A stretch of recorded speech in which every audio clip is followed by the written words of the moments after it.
Bonjour à tous.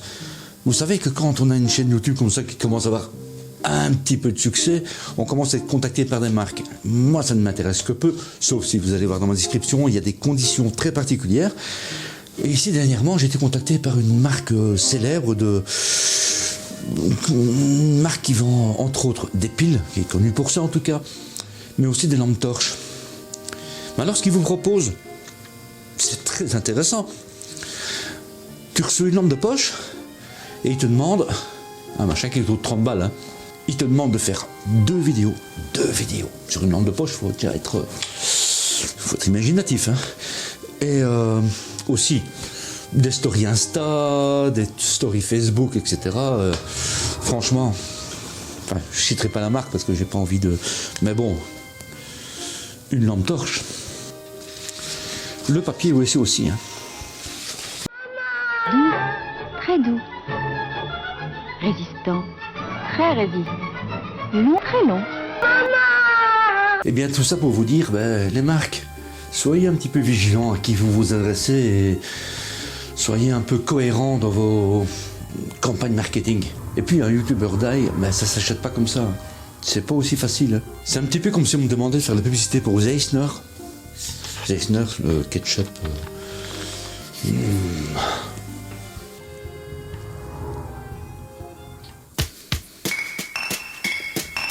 Ça fait tout make-up, hein.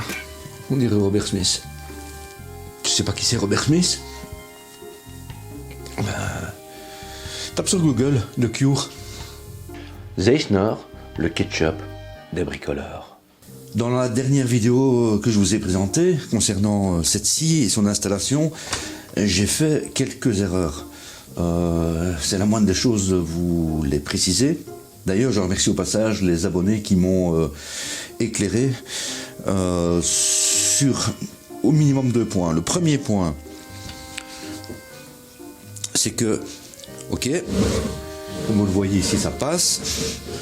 Si j'incline, ça passe sans problème. Mais je n'avais pas encore pensé à ça. Je ne l'ai pas encore testé à ce moment-là. Ça passe plus. Et là non plus. Et si j'utilise la scie à 45 degrés dans ce sens-là, et à 45 degrés, bloc moteur, il touche ici. Il touche un peu partout en fait. Ce que je vais devoir faire, c'est certainement reculer au minimum, je dis pas au maximum, mais au minimum reculer la scie, et repercer pour obtenir vraiment un dégagement suffisant. Alors la seconde erreur que j'ai faite, et là c'est un peu plus embêtant parce que bon là ok, c'est pas la situation de beaucoup de gens, hein, ce genre de situation, donc là, mais en vous disant que vous pouviez mettre un disque de diamètre plus petit avec un alésage de 30 mm comme celui-ci avec une bague d'adaptation, oui c'est possible de le mettre, mais si vous faites ça, le disque ne va pas jusqu'au fond, il ne dépasse pas la table. De fait, à part faire des rainures, ça ne vous servira pas à grand chose. Donc il faut vraiment un disque de 250 mm. Ça, peu importe, même si l'alésage est de 30, avec ce petit accessoire, vous pouvez le faire. Mais mettez pas des disques plus petits et forcément pas plus grands. Voilà, il fallait le dire, j'ai dit une bêtise. Voilà, ça arrive. Hein. Après, je vous rappelle que je suis juste un bricoleur qui partage un peu ces trucs, quoi. Bon, les erreurs aussi, ça se partage. Voilà. Dis Victor, t'aurais quand même pu me prévenir qu'il fallait couper plus loin. Hein. C'est pas bien ça, hein? T'avais prévenu papy. Pour un prochain projet qui sera palpitant, j'aurai besoin de tourionner. Je vais pas faire ça à peu près, donc je vais faire ça le plus sérieusement possible. Et je me suis offert ce petit gabarit de tourionnage. Bien entendu, on peut le fabriquer soi-même, mais je voulais essayer cette petite machine qui coûte pas très cher. J'ai acheté également la petite mèche qui va bien avec. Et forcément, une petite boîte de tourillon. On sait les faire aussi soi-même, je sais. Mais bon, ici, voilà. Tout ça a été acheté. Hein. Les tickets de caisse sont ici. Ça, c'est le premier. Et ça, c'est le deuxième. Eh bien, je vous propose de voir comment on se sert de ces petits accessoires. Hein? Mais viens. Apprendre à tourillonner, c'est bien, mais à quoi ça sert de tourillonner? Tourillonné, pourquoi? Parce que ça vient de tourillon. Ça s'appelle un tourillon. Alors, à quoi ça sert? Imaginons que vous voulez assembler 2 pièces de bois comme ça ici. Est-ce que vous pensez que simplement en mettant de la colle entre les deux, ça va être bien solide? La moindre contrainte qu'on va faire comme ça, la colle elle va céder. Le tourillon qui va se placer ici, là et là, hein, ici dans un cas comme ça, on va en mettre 2, va consolider en fait l'assemblage, tout simplement. C'était pas la seule méthode qui existe, hein. Il existe les lamelot, il existe les biscuits qui ont des formes un peu différentes, mais le tourillon, ça reste pour un bricoleur, ça reste franchement la bonne solution. C'est facile à mettre en place, il ne faut pas un outillage de fou, contrairement aux lamelot et compagnie, qui sont peut-être un peu plus solides, mais demandent une machine avec un budget un peu plus... Donc voilà, maintenant que vous savez à quoi ça sert et qu'est-ce que ça nous apporte, eh bien, je vais présenter 3 façons de s'en servir. La première, pour faire du bord à bord, comme ça ici, pour faire un plateau, pour assembler un plateau. Ensuite, pour faire un système comme ça ici, en plein bois, dans le cadre par exemple d'une étagère. Et si on veut faire un tiroir ou un caisson, on sera vraiment au bord comme ça. Ben voilà, je vous explique tout ça le plus brièvement possible. Généralement, les tourillons, il faut savoir que vous allez les trouver en 6, 8, 10 et 12 mm. En général, pour un usage bricolage, 6, 8, 10, c'est ce qu'on va utiliser le plus. Les longueurs également qui sont de 3 à 4 cm. Selon ce qu'on a à faire. Le diamètre, il va être choisi en fonction de l'épaisseur de la planche. Je vous donne quelques références ici. Là, juste là. C'est bon, c'est noté. Sinon, tu rebobines et tu fais une pause et tu notes. Et bien entendu, des tourillons comme ça, tu peux te les fabriquer toi-même en fait. Il suffit d'acheter des baguettes comme celle-ci par exemple. Mais bon, il faut savoir quand même qu'une baguette équivalente en 8 mm comme ça, sur 1 mètre, je vous fais un petit calcul. Je vous le montre ici.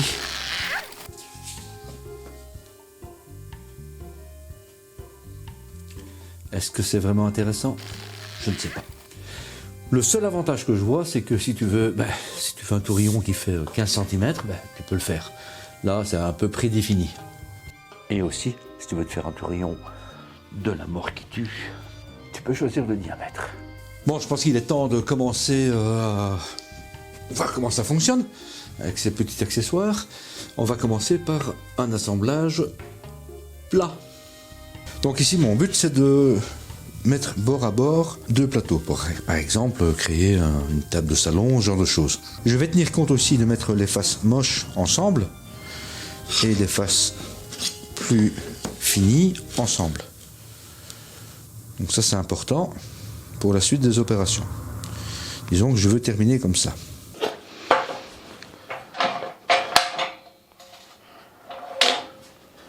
Dans un premier temps, il va falloir régler la jauge de profondeur de la mèche. Dans le cas présent, et ce afin de bien répartir les charges, 2 cm. Bien entendu, il faut tenir compte de l'épaisseur du gabarit.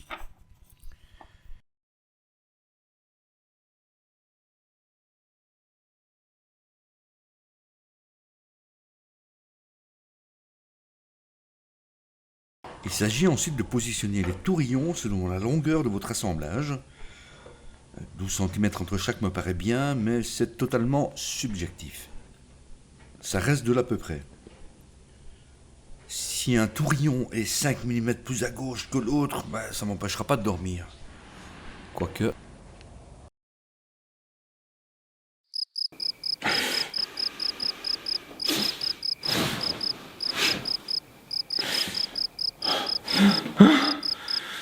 J'ai mis 3 mm, 3 mm, 5 mm.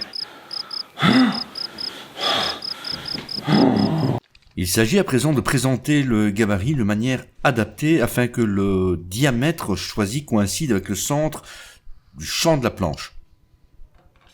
C'est assez intuitif. À travers le trou désigné dans le cas présent 8 mm, vous y verrez le trait préalablement tracé. Il vous reste à percer jusqu'à la butée. Et je dois avouer que la butée proposée par Wallcraft tient ses promesses. Elle tient bien en place, à contrario d'autres modèles beaucoup plus aléatoires que j'ai eu l'occasion de tester auparavant. À présent, videz les résidus de poussière à l'aide d'une soufflette. Et si tu n'en disposes pas, un souffle sec et viril fera l'affaire. On place ensuite les tourillons à leur place de destination. On peut soit les enfoncer à la clé de plombier, voire avec une clé Allen, si on est patient. Très patient. Mais le meilleur moyen, ça reste quand même un marteau ou un maillet, sans cogner comme un bourrin non plus.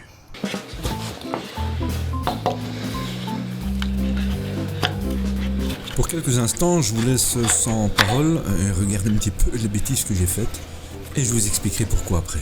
Comme je l'ai déjà dit, quand on fait des bêtises, pourquoi s'en cacher ?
Oui.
Est-ce que clairement on peut parler de satisfaction? Bien, jusque-là, non, ben forcément. Hein. Mais, il y a plusieurs raisons à ça. D'abord, c'est la première fois que je me sers de ça, et ça c'est peut-être une erreur de ma part, de présenter un truc comme ça où je me suis jamais servi. Hein, c'est une sorte de unboxing, si on veut. Le deuxième test était un petit peu plus réussi. Mais il faut quand même tenir compte aussi que c'est un bois brut qui n'a absolument pas été dégauchi. Donc de fait, c'est tout à fait normal. Troisième point, ça je m'en suis rendu compte après, parce que ici j'ai pas encore mis de colle. Mais il faut tenir compte aussi que j'ai juste percé de 2 cm de part et d'autre. Je pense qu'il faut percer légèrement plus, peut-être 2 à 3 mm de plus, pour laisser un petit peu d'aisance, surtout quand on va mettre de la colle, qui prendra un petit peu de volume aussi. Et la troisième raison, elle est certainement due au fait aussi que je suis très concentré sur est-ce que le micro fonctionne bien, est-ce que l'angle de vue est bon, etc. Donc en faisant la vidéo, je suis plus concentré là-dessus que sur le travail en lui-même. Donc ici, ce que je vais faire, je vais recommencer une nouvelle fois. Il me reste des chutes de panneaux stratifiés. Je vais recommencer une nouvelle fois, mais sans me préoccuper trop de la caméra. Je vais la mettre dans un coin. Je vais faire mon petit boulot. Et on verra ce que ça donne. Ce sera un peu plus objectif.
Et bien voilà, on est sur quelque chose de tout à fait plus sérieux là. Et là, c'est bien à fleur. Et forcément, le côté aussi. C'est rassurant. Comme quoi, hein, ça fait pas grand chose. Nous passons au sujet suivant, qui est de faire un bord à bord tel que celui-ci. Et ici, je vais récupérer les anciennes planches. Si ce n'est que les taurillons qui sont ici ne sont pas assez enfoncés par rapport à l'épaisseur de la planche, que je vais...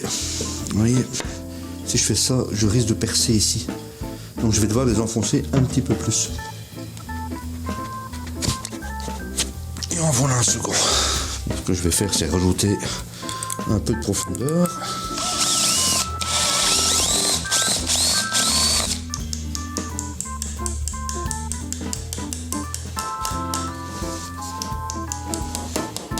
Donc le but, c'est d'être qu'il soit placé de cette manière-là. On place comme précédemment l'orifice de 8 mm sur le tourillon et on ajuste la jauge à fleur de planche. On verrouille, on n'hésite pas à serrer. Comme vous le voyez à l'écran, sous vos yeux ébahis, on aligne les pièces à assembler. Vérification à gauche, ensuite à droite. On ajuste ensuite la mèche. Ici j'ai choisi 12 mm, mais sur un panneau standard de 18 mm, vous pouvez aller jusqu'à 15 mm. Une fois l'ensemble exactement en place, on maintient les pièces à l'aide d'un serre-joint. Remarquez que 2 restent hautement recommandés pour un serrage sans faille. On glisse l'outil dans la fente de 8 mm, prévue à cet effet. Une petite vérification. On perce en maintenant autant que possible l'accessoire au contact des 2 pièces.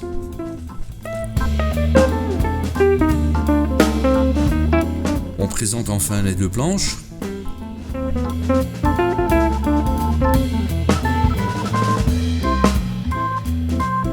Et hop, c'est réussi. Incroyable, non ?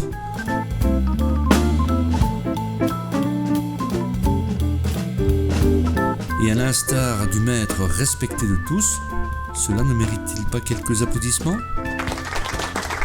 Voilà, ce qu'on veut faire maintenant, c'est un assemblage en T. Donc ça se retrouvera dans le cadre d'étagères.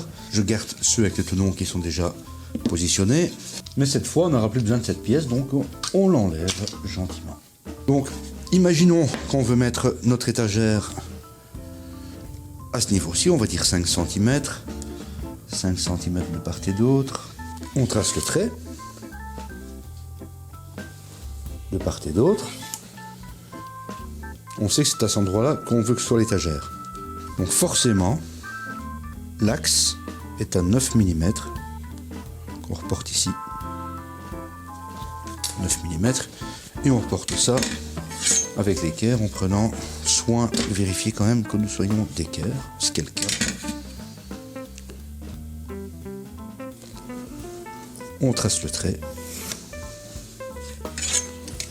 Mon équerre est trop courte, de fait, je reporte par les deux côtés. Je prolonge le trait. Je sais si ces traits-ci sont pas bons, je les barre.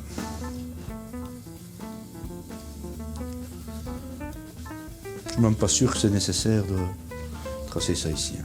Des deux côtés en tout cas. Un côté, à mon sens, est largement suffisant. Vous remarquerez, j'espère que vous le verrez bien, que vous avez ici un trait de part et d'autre. Eh bien, ce trait, il suffit de le positionner sur le trait central. Je vais préparer ça avec un serre-joint. De nouveau, je me retrouvais qu'un seul serre-joint. Évidemment, les planches ici sont petites, hein, donc je fais un pré-serrage qui me permet encore de bouger jusque je suis prêt. Là, je suis bon. Là, je suis bon. Voilà. Là, je suis bon. Comme j'ai bougé, je risque d'être bon ici. Bon, ça va. À ce moment-là, je presse. J'utilise à nouveau donc l'encoche de 8 mm que je place contre la planche de fond. Tout ça se positionne bien pour que vous puissiez voir. Et là, on maintient autant que faire se peut, le mieux possible. Voilà. Et là, forcément, voilà l'utilité du second serre-joint. Si vous avez la possibilité, il faut serrer de l'autre côté aussi, hein.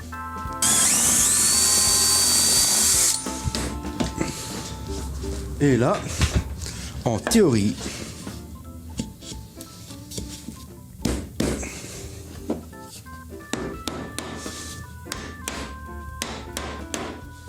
bien entendu, il faut mettre des colles, hein, quand on fait ce genre de choses. Ici, ce sont des assemblages à blanc de démonstration, mais quand on fait un premier serrage à blanc, donc comme je viens de faire, et une fois qu'on est sûr que l'ensemble est cohérent et tout est bon, on place la colle.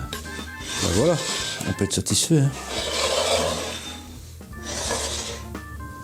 C'est propre.